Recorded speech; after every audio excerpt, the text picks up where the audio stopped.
Hello and welcome to eREELs. In today's video, we're going to take a more in-depth look at the recent changes to the driver licensing system.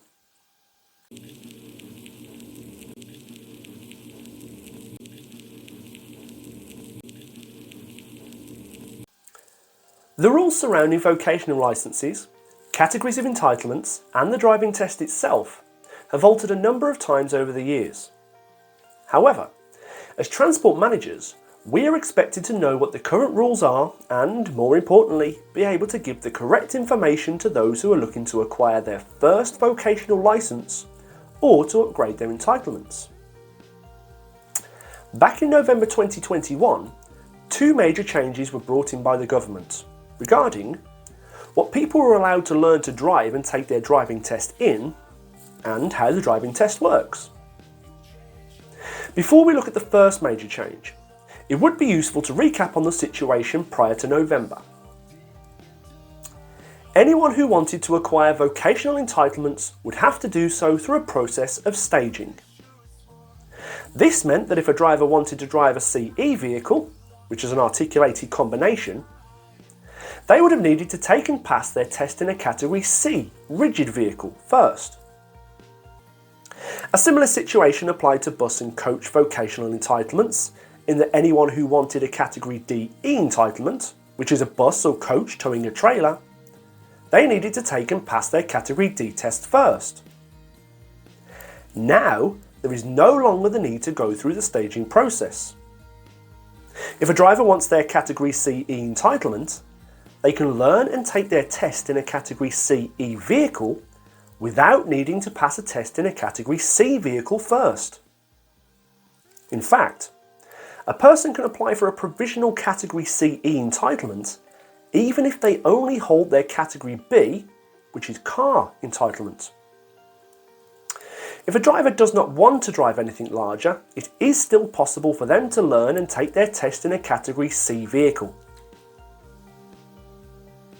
This change also applies to anyone who wants to drive a Category C1 vehicle towing a trailer, which is a Category C1E entitlement, in that they no longer need to pass a test in a Category C1 vehicle first. For bus and coach drivers, they are now able to take and pass a test in a Category DE vehicle without first needing to pass a test in a Category D vehicle, or take and pass a D1E test, which is a minibus towing a trailer, without first passing a Category D1 test. This major change also affected Category B licence holders who wanted to tow a trailer. Previously, anyone who acquired their Category B entitlements after the 1st of January 1997 was restricted to towing trailers up to 750 kilograms maximum authorised mass. If they wanted to tow anything heavier, up to 3.5 tonne, they needed to take and pass a B+E test. As from December 2021, there is no longer a requirement to take this test, and the Category BE entitlement is automatically added to the driver's licence.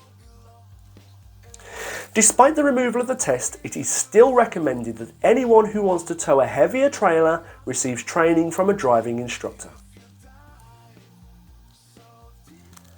Let us now look at the changes made to the driving test itself. Those who want to drive lorries, buses or coaches for a living need to pass 4 tests: theories, case studies, practical driving test and practical demonstration. As a way to further increase the number of driving tests available, the government decided to change the structure of the Part 3 practical driving test. Originally, the practical driving test had been around 90 minutes long, covering off-road manoeuvres such as reversing, practical road driving and vehicle safety questions. Now the practical driving test has been split into 2 parts: Part 3A, which tests off-road manoeuvres, and Part 3B, which assesses on-road driving. Part 3A can be booked either with an approved private test provider, such as Enterprise, or with the DVSA. The test itself lasts around 30 minutes and involves making an S-shaped reverse into a bay and showing the uncoupling and recoupling procedure if the driver is taking a test with a trailer. Once Part 3A has been passed, a test certificate is issued and this needs to be taken to the Part 3B test. I'll tell you what, let's head over to our LGV training centre to take a look at how it's done.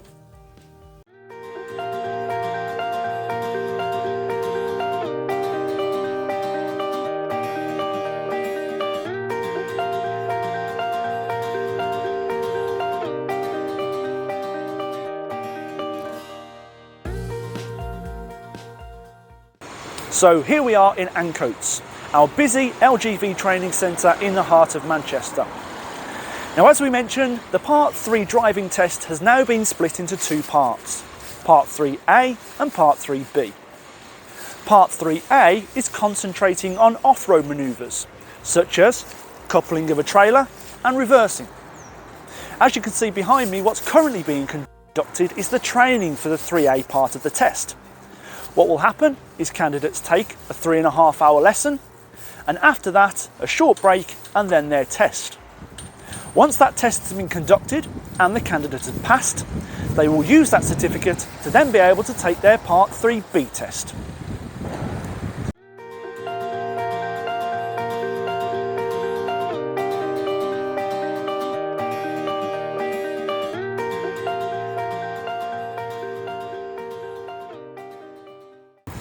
Now, as mentioned previously, the reason for splitting the Stage 3 part of the test up into 3A and 3B is to be able to allow the DVSA to conduct more on-road tests per day. Therefore, they can clear the test backlog caused by COVID and be able to bring more drivers into the industry to alleviate the current driver shortage problem. Now, as you see behind me, Enterprise have 2 training bays set up and can conduct anything from around about 4 to 6 tests per day.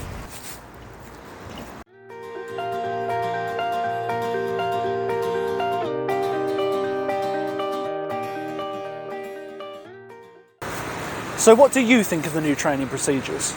Do you think it works? Do you not?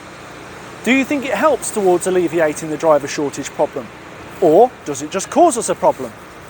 Why not leave us a comment down below? Part 3B is booked with the DVSA. The test includes vehicle safety questions and an hour of practical road driving. The driver is assessed on a number of aspects, including the use of vehicle controls and mirrors, dealing with hazards, and giving appropriate signals. They also need to drive independently for 10 minutes, taking decisions that show their ability to drive safely. The driver will pass the test if they have made 12 or fewer driving faults and no serious or dangerous faults. Well, this brings us to the end of our in-depth look at the driver licensing changes. We hope you found this bite-sized summary useful, and if you have, then of course please do hit that like button and, better still, subscribe to our YouTube channel. Thank you, and don't forget to look out for more of our regular updates on our YouTube channel and website www.enterprisetransporttraining.com. I'll see you on the next one.